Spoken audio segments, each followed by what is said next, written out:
Hello guys සාදරෙන් ආදරයෙන් පිළිගන්න අපේ CRN ගේමින් channel එකට. ඔන්න ඉතින් අද බලන්න යන්නේ ගේම් එකේ ලක් රොයල් එකට ආපු අලුත්ම ඉවෙන්ට් එක. වැඩි කතා නැතුව අපි යන් ඉවෙන්ට් එකට. අපි ඉවෙන්ට් එකට යන්න කලින් අපි කැරක්ටර් එක මාරු කරගමු. Chegou a hora. අ, අපි මෙයාව දාගෙන Tá sentindo a energia? අපි යන් ඉවෙන්ට් එක පැත්තට. ඉතින් ලක් රොයල් එකට ගියාම මෙන්න මේ වගේ බලා ගන්න පුළුවන් ගන් ස්කින් සෙට් එකක් ඇවිල්ලා තියෙනවා. ඔක්කොම ගන් ස්කින් 8ක් වගේ තියෙනවා. ඉතින් මේක වන්න ස්පින්නයක් කරන්න ජෙම් 25යි ස්පින් පහක් කරන්න ජෙම් 125ක් යනවා. හැබැයි 125ට 110ක ඩිස්කවුන්ට් එකක් සෙට් වෙලා තියෙනවා.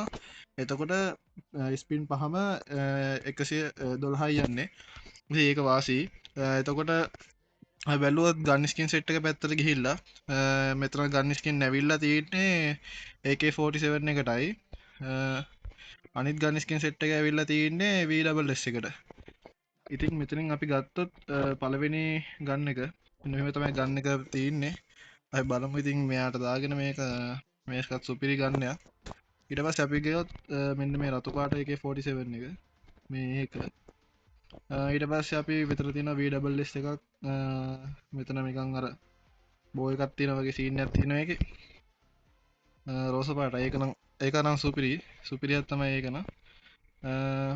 ඊට පස්සේ අපි යන් ඊළඟ මෙන්න මේ වගේ නිකන් දම් පාටට හුරු AK47 එකක් තියෙනවා. ඉතින් ඒකත් සුපිරි. ඊට පස්සේ අපි යන් මෙන්න මේ ඊළඟ PSS එකට. මෙන්න මේක නම් සුපිරි අනිත් PSS එකට වඩා. ඒක ටිකක් ක්වොලිටි. මේ පොඩි අශ්වයෙක් ඉන්නවා මෙතන උඩ ගන්න එක උඩ. ලස්සන ඒක. ඊට පස්සේ මෙතන අපි ගත්තොත් ඊළඟ AK47 එකට තියෙන නිල් පාට එකක්. ඉතින් අපි ඒකත් zoom කරලා බලමු. මෙන්න මේම තමයි ගන්න එක ඉන්නේ. ගන්න එක අතර ගත්තාම මෙන්න මේ වගේ ලුක් එකක් තමයි තියෙන. ඉතින් ඒක සුපිරි. ඊට පස්සේ ආයෙ තියෙනවා VSS එකට මෙන්න මේ ගන්න ස්කින් එක. ඉතින් ඒකත් සුපිරි.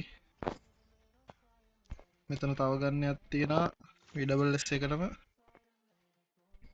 ඒකත් ක්වොලිටි ඉතින් මෙතන අපිට එක්ස්චේන්ජ් කරගන්න පුළුවන් ඊට අමතරව නේම් චේන්ජ් කාඩ් එකක් තියෙනවා ගන් බොක්ස් වගේක් තියෙනවා පොඩි අයිටම් සෙට් එකක් තියෙනවා ඉතින් ගන් ස්කින් 8ක් තියෙනවා ඔයාලට හොඳයි කියලා හිතනවා නම් මේක කට්ටිය අරගන්න ගන් ස්කින් සෙට් එක නම් මරු ඉතින් ගයිස් මෙන්න මේ වගේ ගන් සෙට් එකක් තමයි අපිට බලා ගන්න දැන් පුළුවන් උනේ ඉතින් ඔයාලා මේ ගන් සෙට් එක ගත්තා නම් ඒ ගන් සෙට් එක ගන්න ඩයමන්ඩ් කීයක් ගියාද කියලා පල්ලෙහෙන් කමෙන්ට් එකක් දාන්න ඒ වගේම ගත්තු ගන් එකෙත් ස්ක්‍රීන්ෂොට් එකක් දාන්න යන්න අමතක කරන්න එපා ඉතින් අද මම මේ වීඩියෝ එකෙන් ගිහිල්ලා එන්නම් see you guys next video එකෙන් හම්බෙමු